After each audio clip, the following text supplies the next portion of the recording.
माननीय दर्शकों को प्रभु यीशु मसीह के मीठे और मधुर नाम में जय मसीह की और नमस्कार।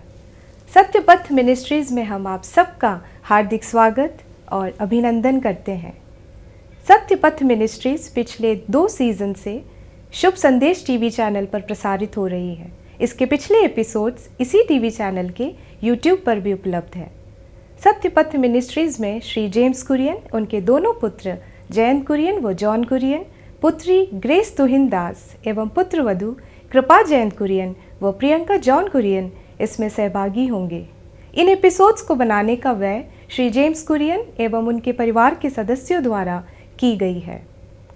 इस मिनिस्ट्री के प्रेरणा स्रोत श्री जेम्स कुरियन के पिताजी स्वर्गीय डॉक्टर टी.ए. कुरियन, उनकी माताजी स्वर्गीय मरियामा कुरियन एवं उनकी धर्मपत्नी स्वर्गीय लीला जेम्स कुरियन रहे हैं। इन्होंने अपने जीवन काल में प्रभु के लिए त्यागपूर्ण सेवाएं दी थी। उनके संस्मरण में हमने ये प्रयास किया है कि हम उनके द्वारा की गई प्रभु की सेवा को जन जन तक पहुंचाएं। आइए हम अपने इस कार्यक्रम को प्रार्थना के द्वारा शुरू करें। प्रभु, हम तेरा धन्यवाद करते हैं कि तूने हमें ये मौका और अवसर दिया कि हम इस कार्यक्रम को फिर से एक और बार कार्य रूप दे सकें। प्रभु, हम तेरा अनुग्रह और तेरी आशीष को चाहते हैं ताकि परमेश्वर का वचन जगह जगह तक सुना जाए। और जो कोई भी इस कार्यक्रम को देखे वो उद्धार की आशीष को पाए और प्रभु को ग्रहण करें। प्रभु यीशु मसीह के नाम से मांगते हैं, आमीन। आइए हम परमेश्वर की महिमा में एक गीत गाएंगे। ऐ मेरे तारणहार, ऐ मेरे पालनहार। मैं जयंत कुरियन, आइज़ेया कुरियन, जैनेट कुरियन और कृपा जयंत कुरियन इस गीत को गाएंगे। आप सब भी हमारे साथ गाएं। ऐ मेरे तारणहार, ऐ मेरे पालनहार, ऐ मेरे तारणहार, ऐ मेरे पालनहार। धरती गगन पर्वत सागर चांद तारों के सृजनहार। धरती गगन पर्वत सागर चांद तारों के सृजनहार। सारी सृष्टि मिलकर गाती, सारी सृष्टि मिलकर गाती, सृजनहार हो धन्यवाद। सारी सृष्टि मिलकर गाती, सारी सृष्टि मिलकर गाती, सृजनहार हो धन्यवाद। सूरज की रोशनी से, चंदा की चांदनी से, पक्षी के हलचल से आती है एक आवाज। सूरज की रोशनी से, चंदा की चांदनी से, पक्षी के हलचल से आती है एक आवाज। हर इंसान और ये सारा जहां गाते रहे तेरा गुणगान। तूने बनाया हमें, तूने सजाया हमें, तूने बनाया हमें, तूने सजाया हमें। सारी सृष्टि मिलकर गाती, सारी सृष्टि मिलकर गाती, सृजनहार हो धन्यवाद। सारी सृष्टि मिलकर गाती, सारी सृष्टि मिलकर गाती, सृजनहार हो धन्यवाद। नदियों की कल कल से, बारिश की रिमझिम से, काली घटाओं से आती है एक आवाज। नदियों की कल कल से, बारिश की रिमझिम से, काली घटाओं से आती है एक आवाज। रचना सारी तेरे हाथों की, करती महिमा और भक्ति भी तूने बनाया हमें, तूने सजाया हमें, तूने बनाया हमें, तूने सजाया हमें।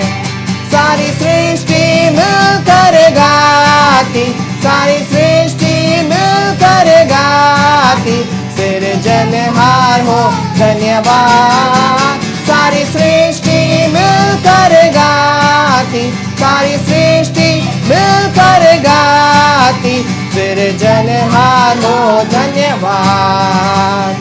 ऐ मेरे तारणहार, ऐ मेरे पालनहार, ऐ मेरे तारणहार, ऐ मेरे पालनहार। धरती गगन पर्वत सागर चांद तारों के सृजनहार, धरती गगन पर्वत सागर चांद तारों के सृजनहार।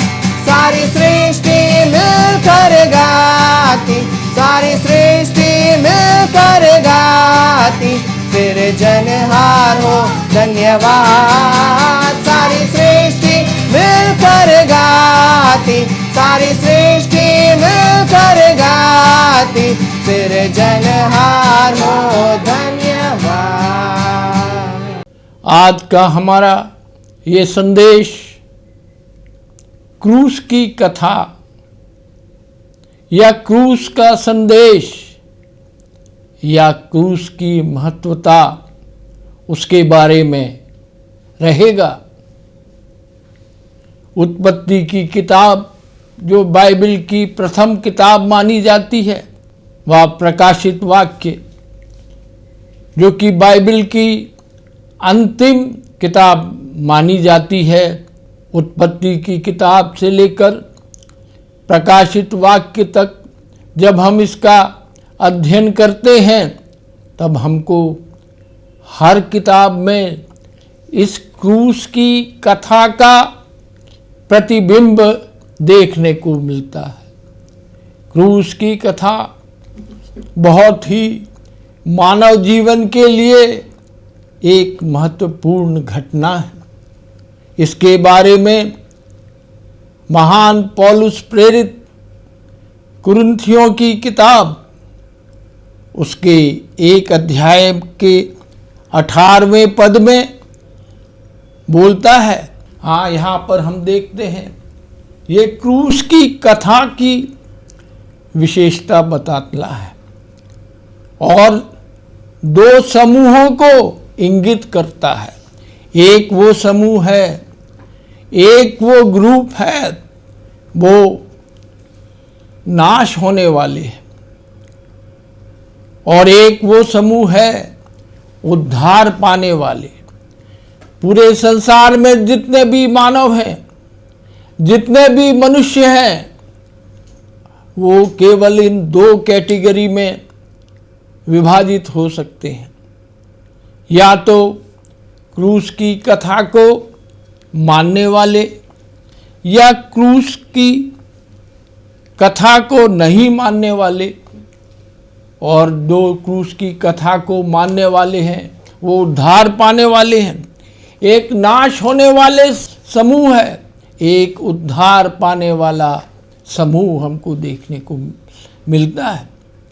क्रूस की कथा विस्तार से सुसमाचारों में, चारों सुसमाचारों में, मत्ती, मरकुस, लूका, यूहन्ना के अंतिम अध्यायों में हमको देखने को मिलता है। वो बड़े विस्तार से क्रूस की कथा को बतलाते हैं।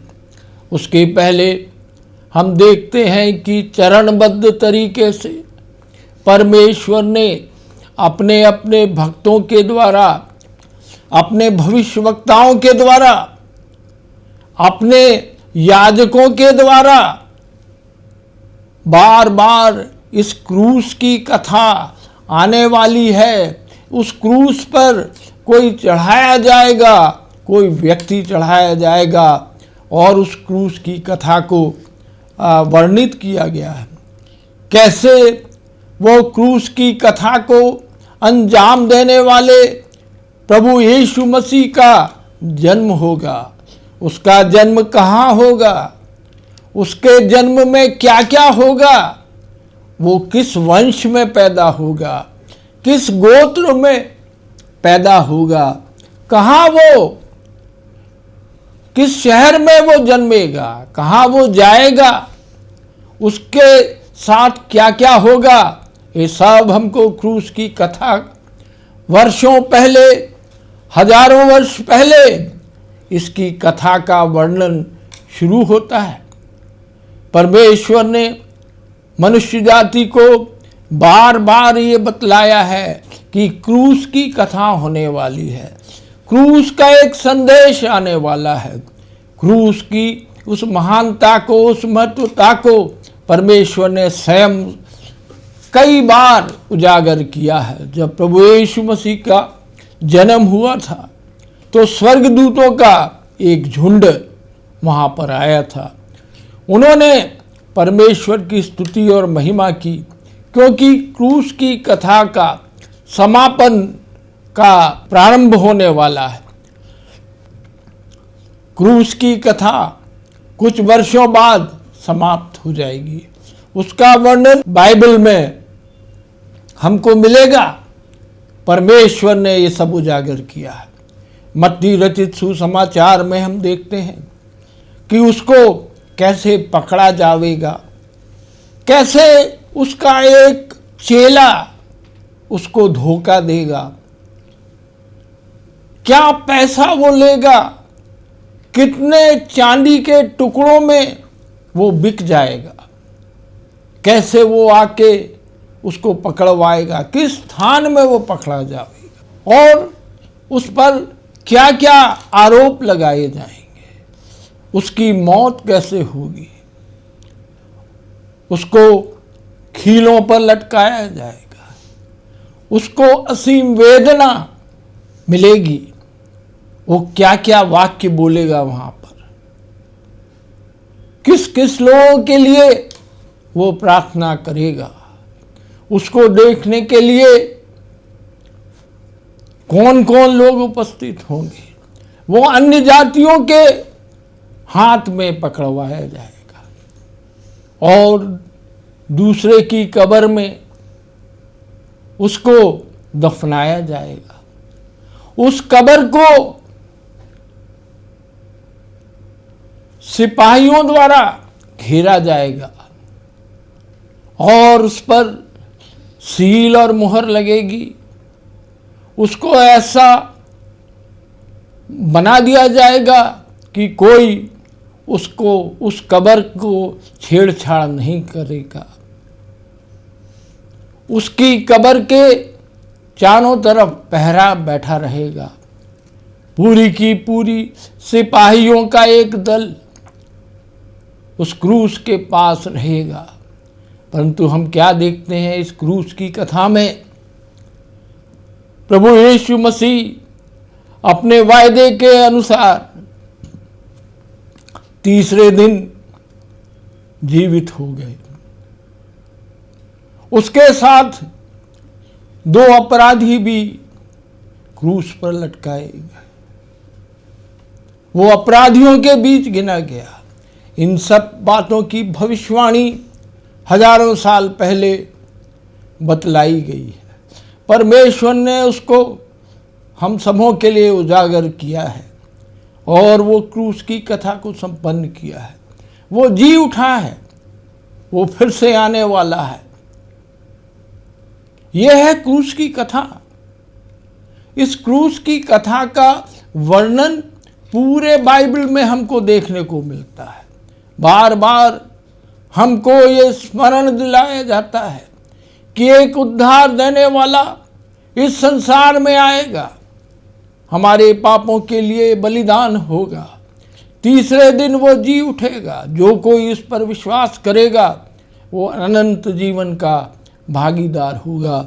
यहाँ पौलुस प्रेरित क्या कहता है कि क्रूस की कथा जो नहीं मानते हैं, जो नाश होना चाहते हैं, उन दो समूहों में एक वर्ग ऐसा है जो अपने आप को कहते हैं कि हम नाश ही हो जाएंगे, हमको क्रूस की कथा से कोई मतलब नहीं है। क्रूस की कथा उनको नाश होने वालों के लिए मूर्खता है। वो सोचते हैं कि ये मूर्खतापूर्ण कार्य है। कैसे एक व्यक्ति दूसरे के लिए मर सकता है, कैसे वो अपना बलिदान दे सकता है, कैसे उसके मरने के द्वारा हमको अनंत जीवन मिलता है, हमको पापों से कैसे मुक्ति मिलती है। ये सब बातें वो जब सोचते हैं, देखते हैं, उसका वर्णन इस बाइबल में पढ़ते हैं, तो वो सोचते हैं कि ये सब मूर्खता है।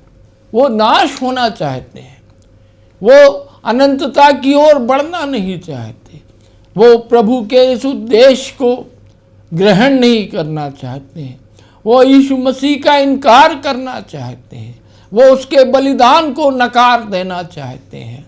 वो सोचते हैं कि और जैसे कई लोग जो इस संसार में आए, चले गए, महान काम किया, लोगों को उत्साहित किया और अंत में इस संसार से विदा हो लिए, वैसे ही एक महापुरुष थे प्रभु यीशु मसीह।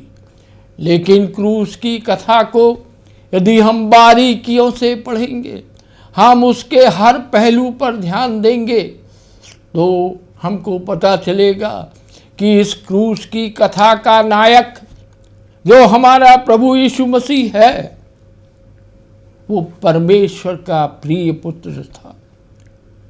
उसका स्थान कोई ग्रहण नहीं कर सकता। बहुत सारे लोग इस संसार में आए, बहुत बड़ा बड़ा काम किया उन्होंने, लोगों को आज़ादी दिलवा दिया, नए नए राष्ट्र का निर्माण कर दिया, नई नई भाषाएं उन्होंने चलाई, नया नया संस्कृति को उन्होंने हवा दी, नए नए विचारों को इस संसार में भेजा है, नए नए दर्शन दिए, नए नए काम किए, नए नए आविष्कार किए। कोई आविष्कारों को जब हम देखते हैं तो वो हम आश्चर्यचकित हो जाते हैं, मगर हमको ये ध्यान रखना चाहिए कि ये जो बुद्धि का निर्माण करने वाला है, जो हमारे मस्तिष्क की तंत्रिकाओं को बनाने वाला है, वो परमेश्वर का प्रिय पुत्र हमारा प्रभु यीशु मसीह उद्धार के लिए उसने क्रूस पर अपना बलिदान दिया है। ये है क्रूस की कथा। वो हमारे लिए जीवित है और हमारे लिए स्वर्ग गया हुआ है। वो फिर से लौट के आएगा। जब वो महिमा में शरीर में आएगा, तब हमको पता चलेगा कि सचमुच प्रभु यीशु मसीह ने हमारे लिए क्रूस का मरण सहा है। हम मूर्ख थे। वास्तव में जब उनको ये आभास होगा कि सचमुच में प्रभु यीशु मसीह परमेश्वर का पुत्र था, वो इस संसार में आया, क्रूस की व्यथा झेली और वहाँ पर बलिदान हुआ है, तब उनको समझ में आएगा कि हम वास्तव में मूर्ख थे। अभी वो सोचते हैं कि इस कथा को मानना हमारे लिए मूर्खता है। आगे हम पढ़ते हैं, कौन उद्धार पा सकेगा। एक समूह है जो उद्धार पाने वालों का है। वो ये सोचते हैं कि ये क्रूस की कथा परमेश्वर की सामर्थ है। परमेश्वर ने जब देखा कि मनुष्य पाप में फंस गया है, वो उल्लंघन से उल्लंघन करता जा रहा है, उसके पास कोई कारण नहीं है कि उसको उद्धार मिलेगा, तो ये एक वो समूह है जो इस क्रूस की कथा से सामर्थ्य पाता है। उद्धार पाने वाले लोगों के लिए ये एक सामर्थ्य की बात है। उनको पता है कि प्रभु यीशु मसीह क्रूस पर मरा, तीसरे दिन जी उठा और स्वर्गारोहण हुआ है। वो स्वर्ग से इस संसार में फिर वापस आएगा। जितने लोग मसीह में मरे हुए हैं वो जिलाए जाएंगे, सब कोई स्वर्ग राज्य के अधिकारी होंगे और सबको एक बड़ी सामर्थ मिलेगी। उनको अविनाशी जीवन मिलेगा, उनको सदा काल का जीवन मिलेगा। वो स्वर्ग में रहेंगे, वो उन नरक की यातना को नहीं झेलेंगे जहाँ आग और गंधक की ज्वाला रहती है, जहाँ कष्ट ही कष्ट है। हमारा जीवन जो इस संसार में है वो क्षणिक है। 60 साल, 70 साल, 80 साल हमारा जीवन है, परंतु ये जो सामर्थी जीवन क्रूस की कथा के द्वारा हमको प्राप्त होता है वो अनंत काल का है, युगों युगों का है। वहाँ कभी अंत नहीं होगा, वहाँ कभी रात न होगी, हमेशा उजियाला रहेगा। वहाँ न भूख होगी न प्यास होगी, वहाँ पर कोई संघर्ष नहीं रहेगा। प्रभु की स्तुति, महिमा, आराधना वहाँ की जाएगी। वहाँ बड़ा हर्षोल्लास होगा। उस हर्षोल्लास में हम सभी शामिल होंगे। ये क्रूस की कथा उन लोगों के लिए एक सामर्थ्य का विषय है। इस क्रूस की कथा की सामर्थ्य हमको बतलाती है। जो कोई इस क्रूस की कथा पर विश्वास रखते हैं, ये बड़ा कठिन होता है इस सांसारिक जीवन में। जब हम अपना जीवन यापन करते हैं तो हम बहुत सारी संस्कृति के समक्ष आ जाते हैं, बहुत सारे विचार हमको घेर रखते हैं। कई लोग सोचते हैं कि मनुष्य की उत्पत्ति या इस ब्रह्मांड की उत्पत्ति में परमेश्वर का कोई हाथ नहीं। ये सब एक बड़े विस्फोट के द्वारा हो गई है। मगर जब हम पवित्र शास्त्र में पढ़ते हैं, परमेश्वर के वचन को पढ़ते हैं, तब हम देखते हैं कि पृथ्वी की रचना की है। वो पृथ्वी का सृजनहार है, वो तारनहार है, वो उद्धार देने वाला है। वो सबको उद्धार देना चाहता है। वर्तमान में इस पीढ़ी में अभी पूरे संसार में 800 करोड़ लोग हैं। इन 800 करोड़ लोगों में 400 करोड़ लोग इस क्रूस की कथा को मानते हैं, उससे उद्धार पाने की चेष्टा करते हैं। बहुत सारे लोग उद्धार पाते हैं। प्रभु चाहता है कि हम सब इस क्रूस की कथा को जन जन तक पहुंचाएं, जन जन तक ये इस क्रूस की कथा की प्रेरणा उनको बतलाएं। क्रूस की कथा नाश होने वालों के लिए मूर्खता है। परमेश्वर की सामर्थ्य हमारे चाल चलन में होना चाहिए। हमको हमेशा उत्साहित रहना चाहिए क्रूस की कथा बोलने के लिए, बतलाने के लिए। और इस क्रूस की कथा से हमको क्या क्या लाभ होंगे ये हमको पहुंचाना है। जब से सृष्टि की रचना हुई है, परमेश्वर ने कई तरह के उपाय किए हैं। उन उपायों को सोचना है, देखना है, समझना है और उसको पढ़ना है कि किस तरह से उपाय किए गए हैं। एक क्रूस की कथा को कार्यान्वित करने के लिए परमेश्वर ने अपने प्रिय पुत्र को भेज दिया। उस प्रिय पुत्र के मरण के द्वारा ही यह क्रूस की कथा संपन्न हुई है। जो नाश होना चाहते हैं उनके लिए ये मूर्खता है, जो उद्धार पाना चाहते हैं उनके लिए सामर्थ्य है, उनके लिए ये अनंत जीवन है। बाकी लोगों के लिए अनंत ये पीड़ादायक एक समय आ जाएगा, वहाँ मौत नहीं होगी मगर पीड़ा ही पीड़ा वहाँ पर रहेगी। वहाँ पर प्यास हमेशा रहेगी, वहाँ पर कष्ट हमेशा होते रहेंगे, वहाँ पर अग्नि ज्वाला रहेगी, वहाँ पर कोई चैन नहीं रहेगा, वहाँ पर कोई सुख प्राप्त नहीं होगा।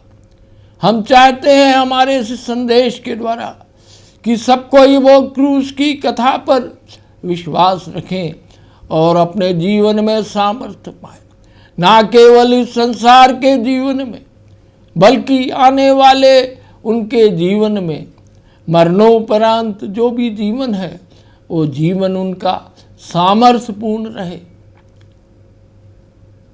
सुखमय रहे, परमेश्वर के साथ साथ रहे। ऐसी हम मनोकामना करते हैं। क्रूस की कथा हमको वहाँ तक ले जाती है, हमको उस पर विश्वास करना है। हमारा ये दृढ़ विश्वास है कि परमेश्वर ने ये बातें पहले से ही सबको बता दी हैं।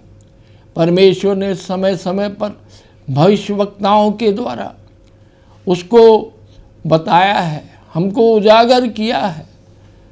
ये इसको एक बहुत बड़ा रहस्य नहीं रखा है कि प्रभु यीशु मसीह संसार में आएंगे, कहाँ जन्मेंगे, उस कुंवारी का क्या नाम होगा, वो कहाँ पाएगी, कहाँ कहाँ वो रहेगा, उसके साथ क्या क्या बर्ताव होगा। अंत में उसको क्रूस की सज़ा देनी पड़ेगी। क्रूस के उस कथानक में हम दो लोगों को देखते हैं जो वहाँ पर उसके साथ क्रूस पर लटकाए गए। दो डाकू वहाँ पर लटकाए गए और वहाँ पर वो दो डाकुओं में से एक डाकू ने उस सामर्थ को पहचाना जो क्रूस की कथा बताती है और वहाँ पर उसको उद्धार की आशीष मिलती है। उससे प्रभु वाचा देते हैं, वचन देते हैं कि आज ही तू मेरे साथ स्वर्गलोक में होगा। इतनी सामर्थ्य है उसके क्रूस पर, इतनी सामर्थ्य है उसके वचन पर। आइए हम सब इस क्रूस की कथा के महत्व को समझें और उस पर हमेशा उससे सामर्थ्य पा सकें और हम मूर्ख ना बने, हम बुद्धिमान बने, हम सामर्थ्यवान बने। प्रभु हम सबों की सहायता करे। आमीन। हमको ये बताने में हर्ष हो रहा है कि इस कार्यक्रम में डॉक्टर टी.ए. कुरियन व मरियामा कुरियन के तीसरी पीढ़ी के सदस्य जैनेट कुरियन और आइज़िया कुरियन इसमें शामिल हो रहे हैं। हमारा ये प्रयास है कि हम इस मिनिस्ट्री को हमेशा आगे बढ़ाते जाएं, क्योंकि उनका सपना था उत्तर भारत में प्रभु का कार्य, प्रभु का प्रचार जोर शोर से हो। इन्होंने अपना जीवन इस कार्य हेतु पूरी रीति से अपने गृह प्रदेश केरल को छोड़कर काफ़ी कठिनाइयाँ उठाकर उत्तर भारत के विभिन्न स्थलों में अपनी सेवकाई पूरे 6 दशकों तक की है। इस कार्यक्रम का प्रसारण हर शनिवार शाम 5 बजे से 5:30 बजे तक इसी टीवी चैनल पर किया जाएगा। आप सभी से विनम्र निवेदन है कि आप सभी इस कार्यक्रम को देखें एवं आत्मिक लाभ उठाएं। आइए हम इस कार्यक्रम को प्रार्थना के द्वारा समाप्त करें। प्रभु, हम तेरा धन्यवाद करते हैं कि तूने हम सबों को इस कार्यक्रम को संपन्न करने के लिए शक्ति, प्रेरणा और सामर्थ्य दिया। प्रभु, हम इस चैनल के संचालकों का भी धन्यवाद देते हैं जिन्होंने हमें इस कार्यक्रम को करने के लिए पूरा सहयोग दिया। और प्रभु, जो कोई भी इस कार्यक्रम को देखे वह उद्धार के अनुग्रह को प्राप्त करें और अनंत जीवन के भागीदार बने। हम तेरी अगुवाई के लिए भी प्रार्थना करते हैं प्रभु यीशु मसीह के नाम से मांगते हैं, आमीन।